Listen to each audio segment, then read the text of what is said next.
The moment my sister said it, the room exploded. "All 15 rentals are mine," she declared, her voice loud, rehearsed, victorious. "She gets nothing." People actually clapped. I watched my aunts smile. I watched my cousins nod. I watched my parents stay silent, and in that silence, choose her. I didn't interrupt. I didn't defend myself. I didn't even blink. I smiled. Slowly, deliberately, I turned my head toward my father. "Dad," I said, keeping my voice calm even though my chest was burning. "You really don't know, do you?" The applause died like someone had cut the power. My father froze, his face draining of color. My sister spun toward me, panic flashing through her confidence. "No, what?" she demanded. And that's when I realized something none of them had considered. They thought this meeting was about who deserved the properties. I knew it was about who legally owned them. The meeting took place in my parents' formal dining room, the one that always smelled faintly of old wood and polished silver. It was the room reserved for moments when the family wanted to look united: birthdays, holidays, and conversations, where decisions were made without asking everyone involved. I arrived a few minutes late on purpose. When I stepped inside, every chair was already taken except one at the far end of the table. My sister sat near the head, right beside my father, her posture relaxed, confident, as if she belonged there more than anyone else. A thick leather folder rested in front of her, neatly aligned with the edge of the table. My mother stood behind her chair, one hand resting on the back, the other lightly touching my sister's shoulder. She didn't need to say anything. The message was clear. I took my seat quietly. No one greeted me. No one asked how I'd been. It was my uncle who broke the silence, clearing his throat as if he were opening a meeting at work. "Well," he said, glancing around the table, "we're all here. Let's talk about the properties." My sister didn't wait for permission. "As everyone knows," she began smoothly, folding her hands together, "I've been managing the rentals for years now, dealing with tenants, repairs, late payments, city inspections, all of it." She paused, letting the words settle, then continued. 15 rental properties, across 3 cities. That's not something you hand over to someone who doesn't understand how much work it takes." Several heads nodded. My aunt smiled approvingly. "She's right. She's always been the responsible one." My sister glanced at me, just briefly, before looking back at the others. "And Eleanor," she said, as if she were explaining something obvious to a child, "has never shown any real interest in the rentals." I felt the familiar tightening in my chest. "She has her own life," my sister continued. "Her own career, a desk job. Nothing wrong with that, but this," she gestured vaguely with one hand, "this isn't her world." Someone laughed softly. I kept my gaze on the table. My cousin leaned forward. "Honestly, what would Eleanor even do with 15 rentals? I mean," my sister added quickly, seizing the moment, "she's always been sensitive, detail-oriented, not exactly built for this kind of responsibility." Built. Like I was missing a part. I looked at my father then, hoping stupidly that he might say something, that he might correct her, that he might remember all the years I'd quietly handled things no one else wanted to deal with. He didn't meet my eyes. My mother finally spoke, her voice gentle, soothing, the way she always sounded when she wanted to smooth something over without changing anything. "We just want what's best for the family," she said. "Not for me. For the family." My sister straightened, sensing the room was fully behind her now. "So let's not dance around it," she said firmly. "I've already spoken with the accountant. I've handled the logistics. It's cleanest this way." She turned toward me, her expression polite but cold. "All 15 rentals are mine," she said. "Eleanor gets nothing." The words landed heavily, but the room stayed quiet, no shock, no protest, because to them, this wasn't cruelty. It was efficiency. My sister leaned back in her chair, satisfied, like she'd just closed a deal. She watched me closely, waiting for something: anger, tears, an outburst, something she could point to and say, "See, this is why she can't handle things." I felt every eye on me. My hands rested in my lap, perfectly still. I didn't argue. I didn't plead. I didn't defend myself. I lifted my head slowly and met her gaze. "Go on," I said calmly. "I'm listening." Her lips curved into a small, triumphant smile. She thought my silence meant acceptance. What she didn't understand, what none of them understood yet, was that I had been listening for years, and I hadn't come to this meeting unprepared. They kept talking after that. That was the strangest part. Once my sister made her declaration, the conversation shifted, as if my future had already been filed away and forgotten. Plates were nudged aside. Someone poured more water.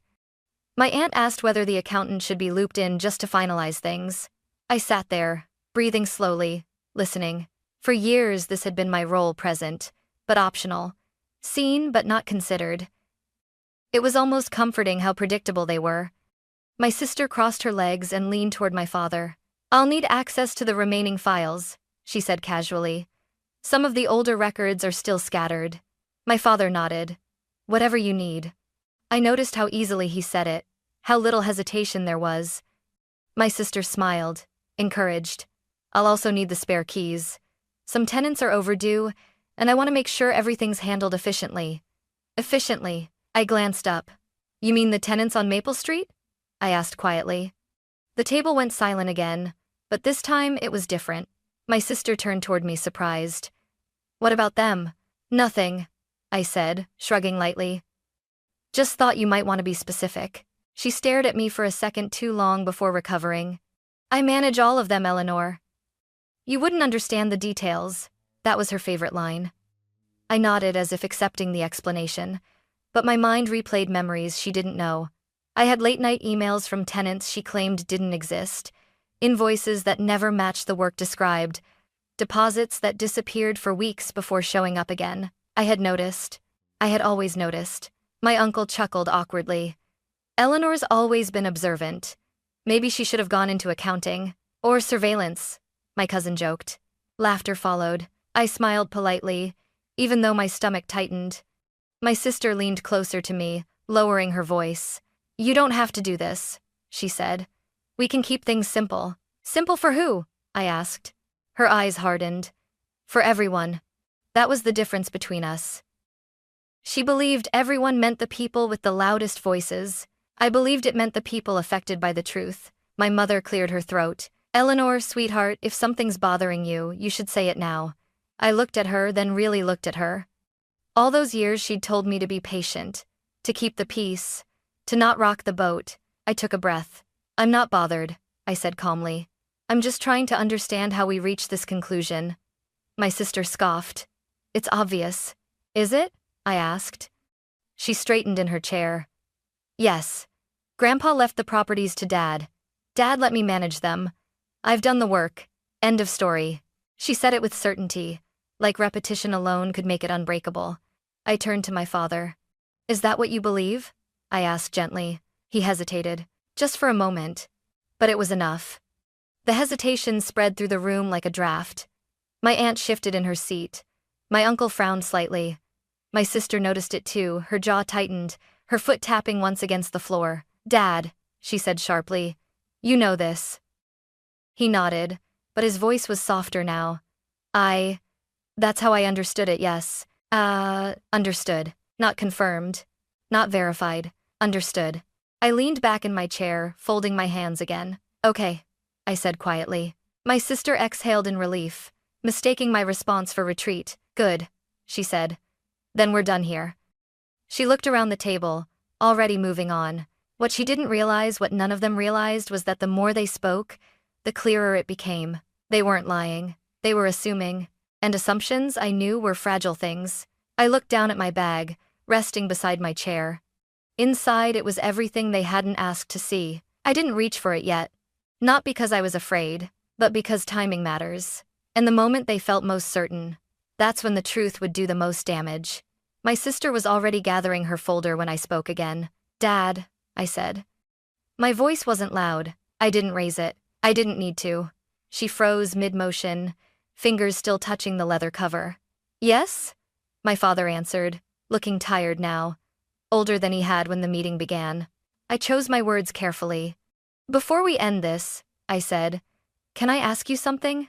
My sister let out a sharp breath. "Eleanor, we've already—" "Just one question," I said, holding up a finger. I didn't look at her. "Please."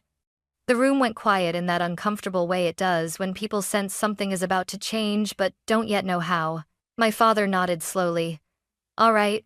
I leaned forward slightly, resting my forearms on the table. Did Grandpa ever tell you, I asked, that he transferred the rental properties before he died? The air seemed to thicken. My father blinked. Transferred? My sister laughed immediately. Too fast, too loud. That's ridiculous, she said. Everything went through the estate. You know that. I didn't look at her. I'm asking Dad, I said. My father frowned, searching his memory. I don't think so. Did you ever see the deeds yourself? I asked gently. That was when his confusion deepened into something closer to concern. I trusted your sister with the paperwork, he said. She handled all of that. Margaret's smile stiffened. That's because you asked me to, she said quickly. Someone had to be responsible.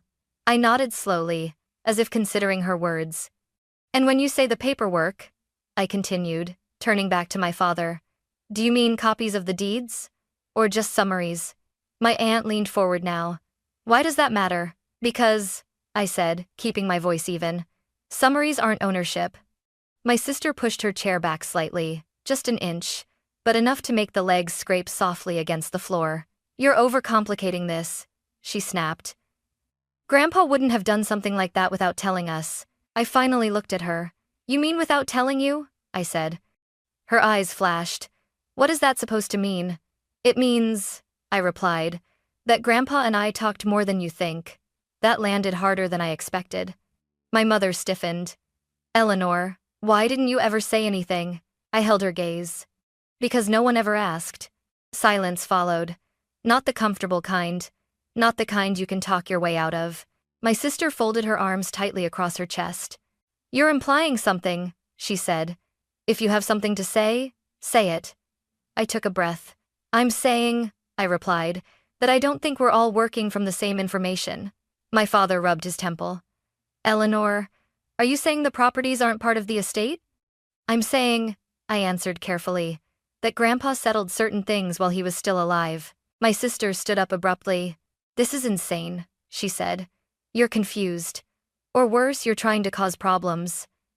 I didn't move. I'm trying to prevent them, I said quietly. She stared at me, searching my face for hesitation, for doubt, for something she could exploit. She didn't find it. My uncle broke the silence. If that's true, he said slowly, then we should probably check. Margaret spun toward him. There's nothing to check. I reached down and placed my hand on my bag. For the first time since the meeting began, I felt the room shift, not toward me, but away from her. I agree, I said softly. We should check. My sister's voice rose. Check what? I met her eyes and smiled, not the polite one from before, but something calmer, steadier. The records? I said. My father swallowed. Eleanor, he asked quietly, what exactly do you have? I didn't answer him right away. Because once I did, there would be no pretending this was just a misunderstanding. I let the silence stretch, long enough for everyone to feel it. Then I said, enough to make sure we stop guessing. And for the first time that afternoon, my sister looked afraid. I didn't rush. That was the mistake they kept expecting me to make. Instead, I opened my bag slowly, deliberately, letting the sound of the zipper fill the silence. Every eye in the room followed the movement, as if whatever I was about to pull out might physically strike someone. I took out my phone first and placed it on the table, screen down. Then I slid a thin folder forward plain, unmarked. Nothing like the thick leather binder my sister had brought to perform authority. Mr. Collins, I said, turning to our family attorney, could you pull up the county property records? My sister laughed, sharp and brittle. This is a waste of time. Mr. Collins hesitated. He glanced at my father, then at my sister, then back at me. Just the public records, I added calmly. Nothing private, nothing speculative. My father nodded, slower than before. Go ahead. The laptop opened. The projector hummed softly as the screen came to life. I read out the first address. Mr. Collins typed. Clicked. Paused. His eyebrows lifted. Owner. He read aloud, carefully. Eleanor Grace Whitmore. The room inhaled as one. My mother's hand flew to her mouth. That can't be right. It is, Mr. Collins said, eyes fixed on the screen. Recorded March 12th, 2018. My sister stepped closer to the table. Pull the deed, she demanded. You're reading it wrong. He did. The document filled the screen, notarized, stamped. My grandfather's signature looping across the bottom and the handwriting I'd seen on birthday cards and letters for years. My name printed beneath it, clear, undeniable. That's one, I said quietly. The second address. Same result. The third. The fourth. 15 times. The same truth repeated itself, each one landing harder than the last. No one spoke. The only sound in the room was my sister's breathing too fast, too loud, like she was running out of air. My father sank back into his chair. You've owned them, he whispered, staring at the screen. This whole time? Yes, I said. Grandpa transferred them while he still could. My sister shook her head violently. No, that doesn't make sense. I handled everything. I would have known. I finally turned to her. You handled the management, I said. Not the ownership. That's not possible, she snapped. Why would he do that? I answered honestly. Because he didn't trust appearances, I said. He trusted records. My mother's voice trembled. Why didn't he tell us? He told me, I said. And he told me why. The words hung there, heavy. Mr. Collins cleared his throat. These transfers are legally valid, he said. They predate Mr. Whitmore's passing by over a year. My sister looked at my father, desperate now. Dad, say something. He couldn't. He was still staring at the screen, at the proof he'd never asked to see. I thought. He started, then stopped. I assumed. I nodded. That's what Grandpa was afraid of. My sister backed away from the table, her confidence draining with every step. You're twisting this, she said. You always twist things. I stayed where I was. No, I replied. I'm reading them. For the first time since the meeting began, the power in the room had shifted, not because I raised my voice, not because I demanded anything, but because facts had a way of standing on their own. My sister looked around, searching for support. No one met her eyes. She turned back to me, her voice cracking. So, what are you saying? I met her gaze steadily. I'm saying, I replied, that this meeting isn't about who deserves the rentals. I paused, letting the weight of the moment settle. It's about who actually owns them.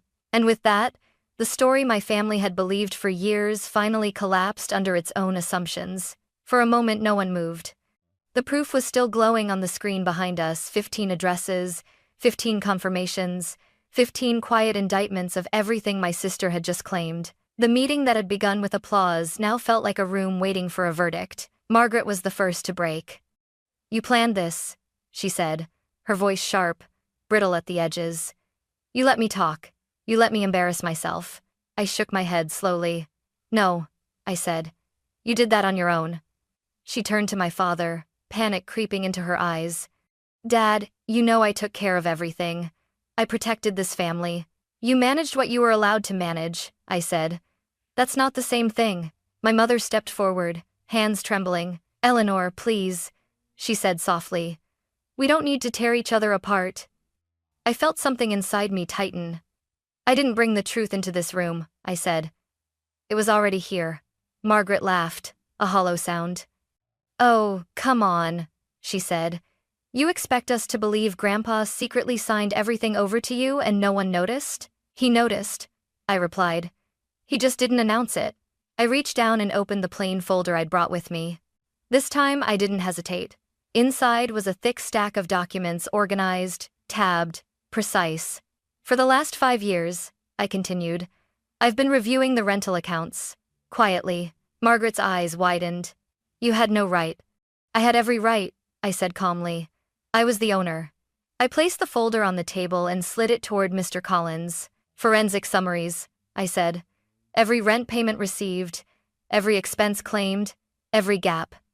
My uncle leaned forward, curiosity overtaking discomfort. What kind of gaps? I met his eyes. Missing deposits, inflated repairs, vendors that don't exist.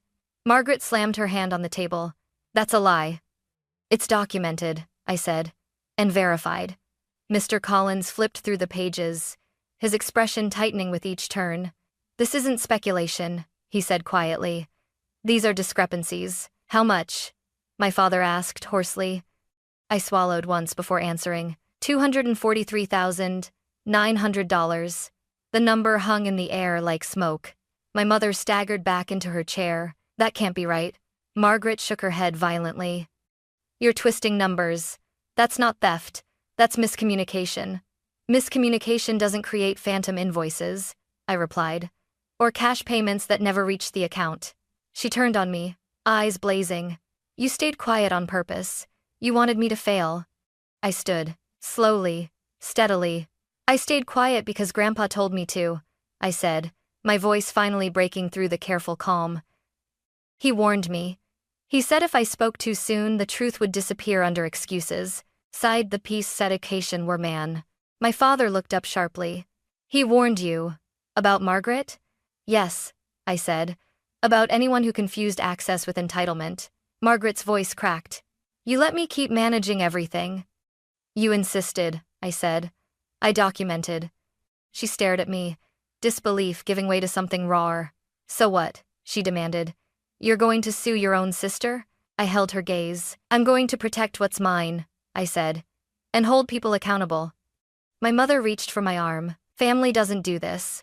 I gently pulled away. Family also doesn't decide someone's worth without asking, I said. I slid a sealed envelope across the table. My attorney's filing, I said.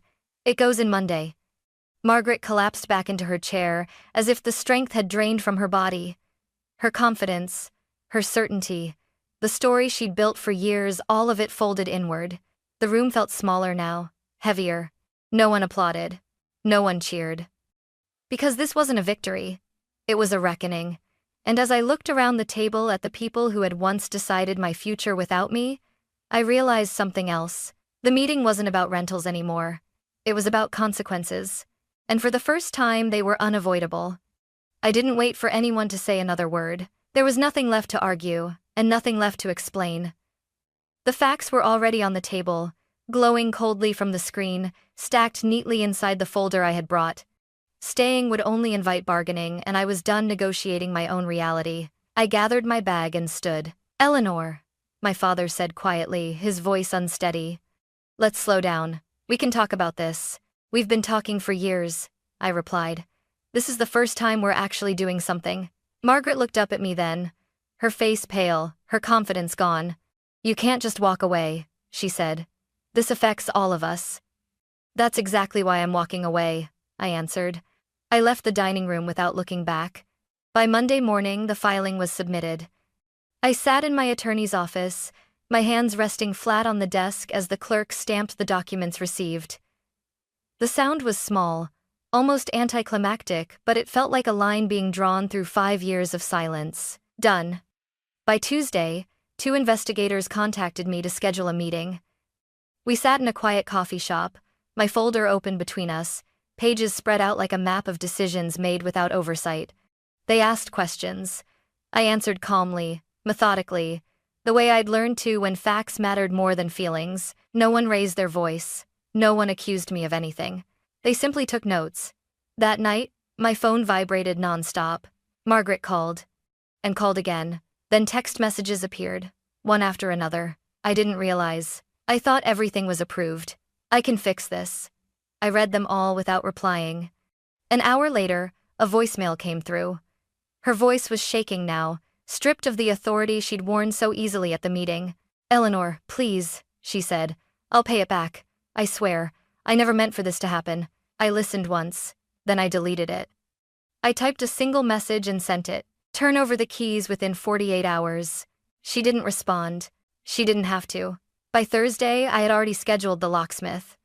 Standing outside the first rental property, keys warm in my palm, I didn't feel triumphant.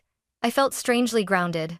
The building looked ordinary, faded siding, chipped paint, a child's bike leaning against the fence. This was what everyone had been fighting over. Not power, not status, responsibility. When the locks clicked into place, the sound echoed more loudly in my chest than it did on the door.